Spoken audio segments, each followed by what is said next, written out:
नाज़रीन, इस वक्त हमारे साथ मौजूद हैं जमीयत उलमा पाकिस्तान के सेनेटर और स्पेशल कमेटी में ख़ास तौर पर अगर मैं बात करूं तो उस स्पेशल कमेटी के रूह रवां जिनके गिर्द तमाम की तमाम 26वीं आइनी तरमीम जो है वो घूम रही थी और आज इत्तफाक राय से स्पेशल कमेटी ने वो जो मुसव्विदा है आइन 26वीं आइनी तरमीम का वो इत्तफाक राय से मंजूर कर लिया है। ताहम PTI का बाद में ये मौक़िफ़ आया है कि वो इत्तफाक राय से नहीं, उन्होंने इख्तलाफ किया है।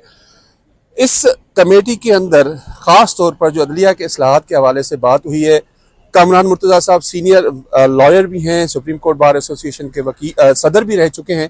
इनसे बात करते हैं कि जो कौन सी अगर कोर्ट फेडरल कोर्ट के ऊपर अगर बात पहुंची है तो क्या है, अगर बेंच के ऊपर बात पहुंची है तो वो किस तरह से होगा। कामरान साहब, अभी तो बात सामने आ गई है कि तकरीबन बेंच बनेगा कॉन्स्टिट्यूशनल मैटर्स के ऊपर, है ही बेंच। तो इसके अंदर मुझे ये बताइएगा कि इसकी कंपोजिशन किस तरह से होगी, कौन करेगा। देखिए, ये एक तो पहले बात ये समझ लीजिए कि ये मामला विद इन दी कोर्ट है, with in the supreme court है, तो with in the supreme court है तो उसका हिस्सा है। अब वो कॉन्स्टिट्यूशन काम भी करेगा, बाकी लोग नहीं करेंगे, सिर्फ इसमें एक जो ना खास बात की है, मगर आम काम भी करेगा, यानी कॉन्स्टिट्यूशनल काम भी और आम काम भी, सारा काम करेगा। फर्ज कर लीजिए 1-2 दिन वो मुकर्रर कर लेते हैं कॉन्स्टिट्यूशनल काम के लिए, तो ठीक है, इट्स ओके। और इसके जो तश्कील है वो उसके जुडिशल कमीशन के जरिए ही होगी। तो जितने भी जजेस होंगे उसके लिए फ्रॉम द सिटिंग जजेस, जो 17 जजेस है उसके अंदर इनमें से सही। और सर, एक दूसरी बात कही जा रही थी कि कोई जजेस की तादाद बढ़ाने के हवाले से भी कोई मामला इख्तियार है, गवर्नमेंट का इख्तियार है, एक्ट ऑफ पार्लियामेंट से बढ़ाते हैं। प्रेसिडेंट कहीं पे हाई कोर्टों में मेरे ख्याल कोई प्रेसिडेंशियल आर्डर है और बाकी एक्ट ऑफ पार्लियामेंट है, तो बढ़ा लें, कोई ऐसी बात नहीं है। कहीं पे भी जजों की तादाद बढ़ानी है, अच्छे जज मगर लगाएं। और सर, फिर जो बेंच होगा उस बेंच के हवाले से भी पूछूंगा, तो जाहिर है जितने दिन भी वो हियरिंग चलेगी वो एक ही बेंच उसको सुनेगा, और जो आप कह रहे हैं उससे हट के अगर काम नहीं होता तो वो उधर चला जाएगा। Nomination judicial commission of Pakistan करेगी, तो जुडिशल कमीशन पाकिस्तान की जो स्ट्रक्चर होगा वो भी इस अमेंडमेंट होने जा रही है, वो फॉर्मेशन चेंज की है, उसमें पार्लियामानी कमेटी और बाकी जजेस कमेटी इनको एक जगह पे यकजा कर दिया। 6 तकरीबन जजेस बनते थे, 4 जो है ना वो यहाँ से आ जाएंगे, अपना पार्लियामान से आ जाएंगे, 2 अपना नेशनल असम्बली से, 2 जो है सेनेट से, 1 हो जाएंगे अपना लॉ मिनिस्टर हो जाएंगे, अटॉर्नी जनरल हो जाएंगे, 1 बार का नुमाइंदा हो जाएगा, मेंबर जुडिशल कमीशन। तो ये तकरीबन जो है ना उसको भी बैलेंस करने की कोशिश की है। और सर, दूसरी चीज ये बताएं कि इस मामले पर खास तौर पर पाकिस्तान पीपल्स पार्टी जो वो बिल्कुल ये उसका मौकफ रहा कि जी ये कॉन्स्टिट्यूशनल कोर्ट होना चाहिए, उनको किस तरह से आपने राजी किया है, खास तौर पर क्योंकि हमने यहाँ देखा कि JUI की जितनी भी अमेंडमेंट्स की तैयारी है वो आपकी लीडरशिप में हुई है वहां पे, तो उनको किस तरह से आप कोर्ट से बेंच तक राजी किया। देखिए, पॉलिटिक्स जो है ना इम्कानात का खेल होता है, आप इम्कानात पे लेके चलते हैं साथ।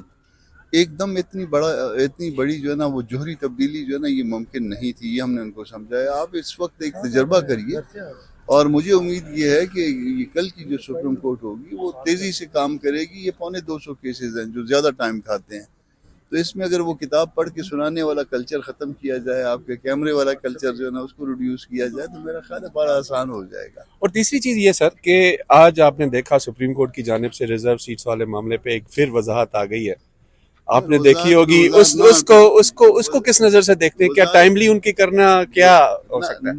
ना वजाहत ना करते। असल में मसला जो है ना हमने सब अना के मसले बनाए हुए हैं।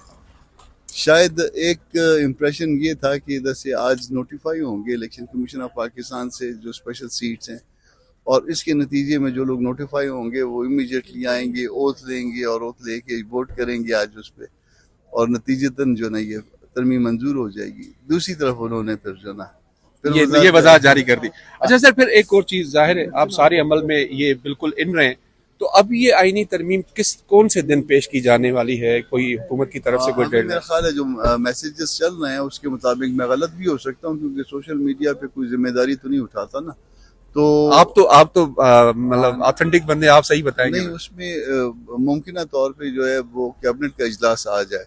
हमने इनको कहा था कि आज ना करें। इस सारी तरमीम में जो अब ये टेबल होने जा रही है मैं शामिल रहा हूँ। जो मेरे पास जो मुसव्वदा, अगर कोई इसमें कोई अल्ट्रेशन हो जाए, कोई अडल्ट्रेशन हो जाए, वो तो हो सकती है सर, आखिरी वक्त वो तो आखिरी वक्त तक हो सकती है। अब इसका क्या होता है, मगर जो कुछ भी अब तक है उसमें मैं शामिल रहा हूँ, और मेरा ख्याल है कि उसमें मासवा एक बात की बाकी सारी बातें ठीक है। एक बात जो जिसके ऊपर अभी तक स्टिल एतराज़ है वो पैनल है। मतलब वो एक्सपेक्ट ये कर रहे होंगे सैयद मंसूर अली शाह की जी उसके पास बीइंग ए सीनियर जो है ना वो जज बनेंगे। अब अचानक एक फाइन मॉर्निंग या शाम में फाइन इवनिंग जो है ना वो आ जाए कि जी 3 का पैनल होगा और 3 में से तो गो के जो है ना एक तरह से यकीन दिलाया जा रहा है कि वही होंगे।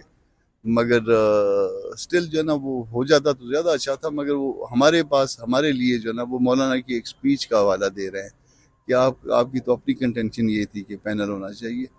तो हमारे लिए जो है ना ये एक बात है जो हमारे अगेंस्ट टॉपल क्रिएट करती है। सर, काजी फायजी साहब का क्या मुस्तकबिल देख रहे हैं आप? क्योंकि इस अमेंडमेंट के दौरान ये बात बहुत कही गई है कि पर्सन स्पेसिफिक अमेंडमेंट लाई जा रही है। अब अगर वो नहीं रहते, चीफ जस्टिस ऑफ पाकिस्तान बन के वो रिटायर हो जाते हैं, तो आप उनका मुस्तकबिल कैसे देखते हैं? आपका भी ताल्लुक क्वेटा से, काजी साहब का ताल्लुक भी बलोचिस्तान से।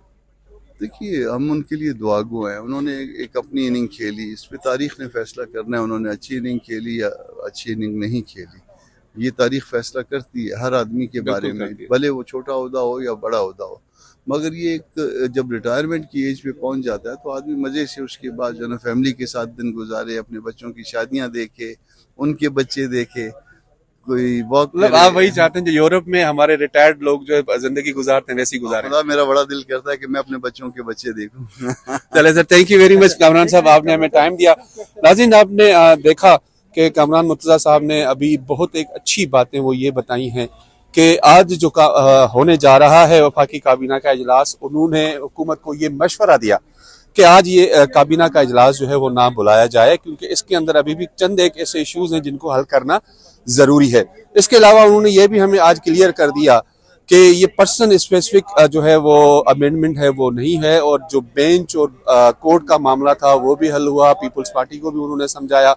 और इस सारे अमल के दौरान सबसे ज्यादा जो अहम किरदार रहा वो सेनेटर कामरान मुर्तज़ा साहब का रहा, क्योंकि उनकी ही अभी भी जो मुसवदा सामने आया यही बताया जा रहा है कि ये उनकी तरफ से और बाकी पार्टियों की तरफ से जो मुसवदा पे तजावीज़ दी गई थी उसमें सबसे ज्यादा जो अहम तजवीज़ थी वो कॉन्स्टिट्यूशनल कोर्ट के हवाले से थी।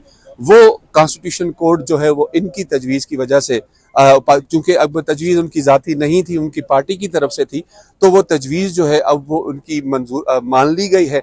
अब सुप्रीम कोर्ट में जो कोर्ट की कॉन्स्टिट्यूशनल कोर्ट की जगह जो है वहाँ पर एक बेंच होगा, और वो बेंच जो है अगर कोई कॉन्स्टिट्यूशनल मैटर उनके पास जाता है तो वो उस पे इंडिपेंडेंट होकर वहां से निकल कर बाकी जो रूटीन के मुकदमात हैं, जो civil, criminal, family matters, rent law matters जो सुप्रीम कोर्ट में अपील के तौर पर आते हैं, वो उसकी भी समाअत कर सकेंगे। और इसके अलावा जो है उससे जब उनके सामने वो केस कॉन्स्टिट्यूशनल के केस आएगा तो फिर वो डायरेक्टली उधर जाके 2 दिन, 3 दिन, 4 दिन, जितने दिन भी समाअत होती है वहां पर वो उसकी समाअत करेंगे।